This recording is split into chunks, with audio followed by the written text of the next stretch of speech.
Katie, I can read, and tonight we are going to do the Unpopular Opinions book tag.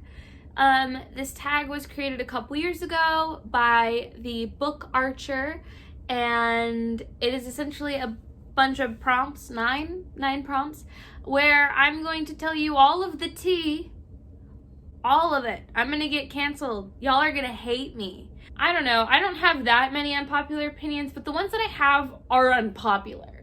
Like, yeah, I tweeted the other night that I think Enemies to Lovers is boring, and I have never gotten so many responses to a tweet in my entire life. People were mad at me, and I was like, I'm sorry. I don't care. Cool. So we're gonna go into this tag, because I haven't done a tag that's gonna get me in trouble since the anti-TBR tag, and that was like 6 months ago. So we're gonna do this one. Y'all are gonna get mad at me. It's gonna be a really good time. I want you to know that, first of all, my opinion is not the correct opinion. At the end of the day, it's an opinion, and opinions are not right or wrong. So essentially, if my opinion is not your opinion, don't get mad at me. Don't get offended. Please don't be offended by my awful opinions. If there's anything you need to know, it's that usually when my opinion is said, I am the one that is the one with the bad opinion. So don't worry. And also I want you all to comment below your answers to all of these prompts, and also your thoughts on my answers, because I like attention. Okay, cool. Let's dive in, shall we? All right, so the very first prompt is a popular book or series that you didn't like. Ooh. That I didn't like. Okay. I think that I'm going to go with Fable by Adrienne Young. I was so excited when I got Fable because everyone I knew loved it. All of my friends were like, 5 stars, one of my favorite books of all time. And then I was reading it and I literally DNF'd it. It was my first DNF of all time. And I was like, are you kidding? This is everyone's favorite? And I think it's because I went in with like the wrong expectations. I was under the impression that it was a pirate book, and the entire time there was not a single thing that happened that was piratey. It was a voyage book, that's for sure. There was a boat, but like, if you're gonna sell me a pirate book, there better be pirates. There better be like pillaging and murdering. Like, y'all, don't give me a bland pirate book. I want more than that. I deserve more than that.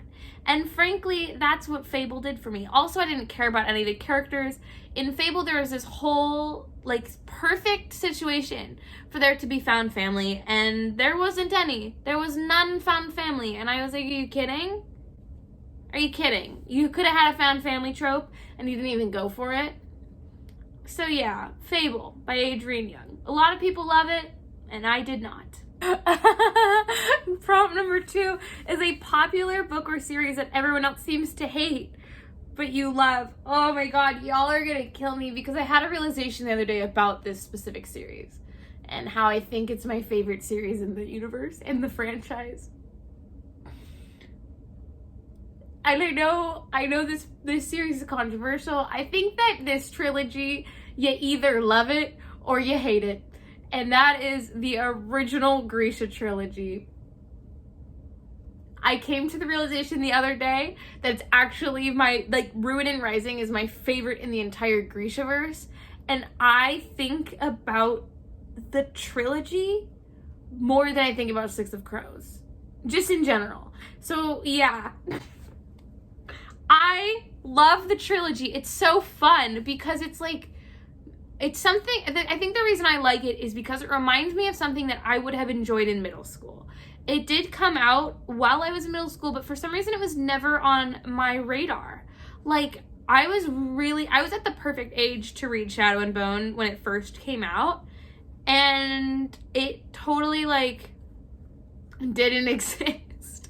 Like, that's the series that if I could go back in time and hand a book to myself, it would be those ones. I think that Alina Starkov, for me, would have been at par with, like, Katniss Everdeen. Like, I don't know if I've talked about this yet, but, like, Katniss Everdeen was my everything growing up. I worshipped her. I wanted to be just like her. So I feel like Alina and Katniss would have been very similar, like, influences in my young life. And I just think about how much more unhinged I would be if I had read them much younger. And my relationship with the Grisha trilogy has gone through, like, a million different stages. Like, literally, if you watch, at the end of the year, I did my tier rank list of every book I had read in 2020, and straight up, I put the Grisha trilogy and liked it but will never reread, and I'm straight up about to reread the trilogy again because I feel like it. I love the trilogy, and people need to stop being so mean to it. It's just a good time. It's just a good time. Good time from book 1 to book 3. And, like, straight up, Ruin and Rising makes me go feral. I am so aggressively in love with that book. Every scene is perfect. All the characters in the Grisha trilogy are perfect. And dare I say it has a better found family than Six of Crows because they like each other. They like each other from the beginning. In Six of Crows, they hate each other until, like, the last 200 pages of Crooked Kingdom. But in the Grisha trilogy, they all like each other almost the whole time. So take that. Haha! I told you this video was going to get me murdered. Okay. Prompt number 3, a love triangle where the main character ended up with the person you did not want them to end up with. Or an OTP you don't like. Okay, that solves my problem. Because, ooh, nope, I got one.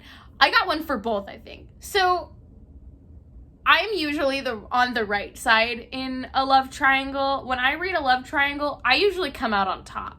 99% of the time, I have come out on top of a love triangle. Except for once. And it was awful for me. And I think it's why I hate this book so much. I do not like The Invisible Life of Addie the Root by V.E. Schwab. And that love triangle was so upsetting. Henry was right there being perfect for her. Being everything. And then it ends awfully. And, like, I get it. I get the ending. Don't explain it to me. But I hated it. It was awful. I hated it. Prompt number 4 is a popular book genre that you hardly ever reach for. There's a lot. I don't reach for adult fantasy ever. It terrifies me.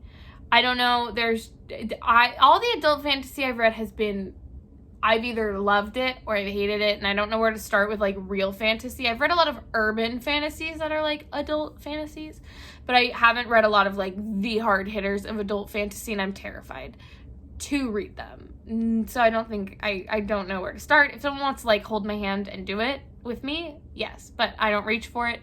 I have never and will never read a horror book. I am terrified. I also am very sensitive to, like, gore and stuff, so I will not read thrillers. I also struggle with mysteries for the same reason. Depressing YA contemporaries I don't pick up because I don't know. I'm very much a person where I read for fun and to make myself happy, and I don't want to read something that doesn't make me happy. So I will not be reading anything that is too angsty, or if it's like my YA fantasies better have a good ending, better be fun, better have a found family trope. Like, I don't know. I don't read books that stress me out. And that's a lot of genres. I also don't reach for nonfiction, and that's pretty popular. But that's also because, as I've said before, my reading is mostly for, like, entertainment. And to me, nothing is less entertaining than, like, nonfiction. Hi, we're here to get myself canceled. 5, a popular or beloved character that you do not like. We all know that I hate the Darkling. We all know that I hate the Darkling. We've been through this. We understand that I don't like him. We know this, correct? Correct. Okay, so it's not going to get me canceled. But here's the thing about the Darkling I don't like, and I just want to make this clear once and for all for everyone. I do think he's a good villain, and frankly, he terrifies me. Because of how easily I watch people literally fall into the trap that was written into the books. The Darkling as a character is written to be a manipulator, a groomer, and an abuser. And watching everyone say, if villain, why sexy about him, when quite literally that's the thing that is what makes him evil, is that he uses his charm and his sexiness to get impressionable people to join his side. Like, I think that's terrifying and horrible, and I hate it. And frankly, like, for terms of the book, I think it's entertaining, and I think it's like a good villain arc and a good villain strategy. But I don't understand why we're romanticizing him. I don't understand why we're shipping him with Alina. I don't understand why okay, maybe I understand why we're crushing on Ben Barnes. I get it. That's fine. But I don't get the love for him. When there's literally, like, other Grishavers, there's literally, like, the brooding YA teen boy that you could be simping for, Mr. Casbrecker, but you're not. You're choosing to simp for this 500-year-old manipulator, and that irks me just a lot. There are way more boys to be flirting with in the Grishavers. Just go date Nikolai. Just go have Nikolai be your book boyfriend. Just go deal with him. I'm tired of Darkling stans. I block so many of them on Twitter. And I'm not even sorry about it. Prompt number 6 is a popular author that you can't seem to get into. I don't know. Here's the thing, is if I don't like an author, I won't read them. Or if they don't write what I want to read, then I won't read it. I guess maybe, like, we're gonna go classic and we're gonna go like J.R.R. Tolkien. I have tried to read The Lord of the Rings. I did not make it very far, and I've just had no interest to read any of the other books. Like, sorry, Katherine, but the idea of trying to read The Hobbit scares me. Maybe someday. Perhaps someday I'll be able to. But that one is on the list. Maybe, I don't know, I haven't tried her work again, but I guess maybe Becky Albertalli, and it's nothing against her. Some of her books read really young to me, and I'm a little bit older than that, but I also have, this is a Becky Albertalli book, so, like, I'm not opposed to it. I feel like they're still good books. It's just, like, I'm not gonna grab them all the time. They're not, like, gonna be a favorite. Like, every time I pick one up, I'm like, this isn't gonna be a favorite book. Yeah, I guess that those are popular authors that I've tried to get into but couldn't. That's the key word, tried to get into. Because there's a lot of popular authors I'm not even interested in. And that's the tried to get into but couldn't. It's the trick. That's the catch. That's it. Oh, you guys are gonna kill me for this. Prompt 7, a popular book trope that you're tired of seeing. You guys are gonna kill me. You're gonna kill me, but I think that enemies to lovers is overdone. I think it is overdone and it is tired and we need to stop. Because it's the same every time I read it and it's never good. It's good like twice. It's only, okay, here's the thing with enemies to lovers that I think ticks me off, and I think that's the problem, is that there's a lot of things that aren't enemies to lovers that are called enemies to lovers, and everyone's like, oh my god, I love enemies to lovers. I'm like, rivals to lovers is not the same thing. Enemies to lovers is only enemies to lovers if there is a possibility that they'll kill each other. Like, Jude and Carden from The Cruel Prince are the only time I've enjoyed enemies to lovers. Oh, and Nina and Matthias. Like, those 2 times are the only times I've ever truly enjoyed it. But, like, in a romance book setting, I rarely like it. And I find it, like, in a contemporary setting, enemies to lovers is gross and it doesn't work. Because then I'm just like, why are you interested in them? They're literally so mean to you. They're bullying you. If there's a knife involved, like, yeah, sure, I get it. But, like, a rivals to lovers thing, an enemies to lovers thing, it's very hit or miss for me. I like some, like, I've liked Red, White, and Royal Blue, and I like that, and The Cruel Prince, I guess, but, like, that's really it. it's not my trope. It's not for me. It's not my fave. I know it's everyone else's fave, but I don't like it. Because, like, for example, I read From Blood and Ash by J.L. Armentrout.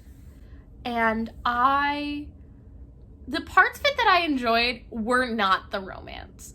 I found the romance completely unbearable. I was like, I hated our love interest. I haven't read the second one yet, so I don't know. But I hated him in the first book. I thought he was unbearable. I thought all of their chemistry was like really, really weird, and I didn't like it. And it made me uncomfortable. There's that scene in the snow at the end, and I was like, I'm uncomfy. I don't like it. I don't think you want to do that in the snow. And I'm just like, I don't know. Maybe I'm just not a fan of bullying as a love language. But you know what? Friends to lovers is superior. And you can fight me on that. You can slander me in the comments. But I think enemies to lovers is tired. And we need to take a break. Let's just spread it out. Wait a couple years and bring it back. Cool? Got it. Prompt 8 is a popular series that you have no interest in reading. And I think for this one, I'm going to go with Throne of Glass by Sarah J. Maas. There are too many books, and I don't care. And everyone, doesn't like it. It's so popular, but no one likes it, and that cracks me up. So maybe I'll read it for that reason. But, in general, I just think it's really funny that there are, 18 books. There's not that many. But there's so many books in this series, and people are like, it's okay. Do I own all of them in special edition? Yes. Is it just okay? Yeah. It's just so funny to me that is how that series is perceived, and that makes me not want to read it. But also it kind of makes me want to read it. But I'm not going to read it. But I'm not going to read it. So the final prompt is, the saying goes, the book is always better than the movie, but what movie or TV show adaptation do you prefer more than the book? Okay, the key word is more than the book, not equal to the book. Cool, because there's a lot that I'm like, this lived up. I got it. I kind of want to say, okay, I'm going to say The Perks of Being a Wallflower. And I love the book. I love the book. It is one of my top 10 favorite books. But I simply love the movie. I think it did such a good job. What I think every adaptation should do is try to improve upon the source material. It doesn't have to be a direct word for word adaptation. I don't love that personally. I do. I like it when it's truthful, but I like when it's truthful to the core of the material and to, the truth of it, and not to, the specific dialogue and every beat is the same. I like it when it takes something and makes it a little different. And I feel like that's what The Perks of Being a Wallflower did, especially because the book is written through letters, and I find that it's very interesting how the movie tells that story through letters, and I feel like we just got a more well-rounded story than the book gave us. But also, I was an emo teen. I wasn't emo, but I was angsty. I like The Perks of Being a Wallflower book so much. But yeah, I haven't seen the movie. Oh, also Catching Fire, but also it's just as good. It's just as good as the movie, as the book. The book and the movie of Catching Fire are literally perfect. Shadow and Bone was perfect. I don't want to say Shadow and Bone was better because I think the Shadow and Bone book is terrific. But it might have been a little bit better. It might have been.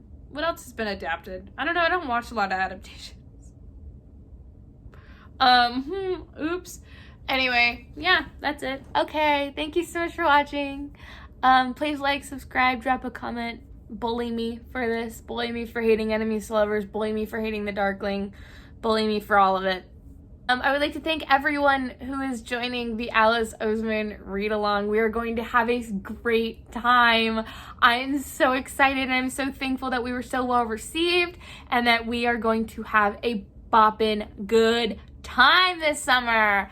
Alice Oseman Summer, Hot Girl Summer are the same thing. All right, if you're not already joining us, I have it linked in the cards, and I'll see you in the next chapter officially. Bye-bye.